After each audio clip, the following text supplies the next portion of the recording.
কাউকে খুঁজে নে যে তোকে মেন্টাল সাপোর্ট দিবে। কেন খুঁজবো আমি কাউকে? আমার গার্লফ্রেন্ড তুই, আরেকজন না যে আমি আরেকজনকে খুঁজতে যাবো? তোর জন্য এই প্রবলেমে পড়ছে, তুই আমাকে হেল্প করবি, আমার সাপোর্ট হবি, এখন এই ধরনের কাজ করতেছিস তুই। একটা মেয়ে যদি চায় না একটা ছেলেকে অনেক উপর উঠাইতে পারে, আবার ওই মেয়ে যদি চায় না ওই ছেলে একদম তলায় দেয়, আমার তলায় দিস না প্লিজ।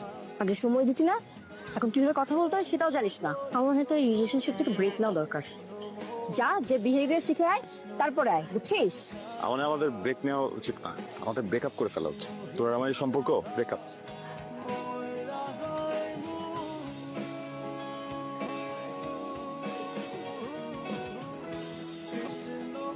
এক্সকিউজ মি, আপনি আবার আসছেন? আপনাকে আমি বলছিলাম এগুলো নিয়ে আমার কোনো ইন্টারেস্ট নাই। আমি আসলে ওই দিনের ব্যাপারে কোনো কথাই বলতে আজকে আসিনি। আমি একটু অন্য ব্যাপারে আপনার সাথে কথা বলতে আসছি। আমি কি একটু বসতে পারি?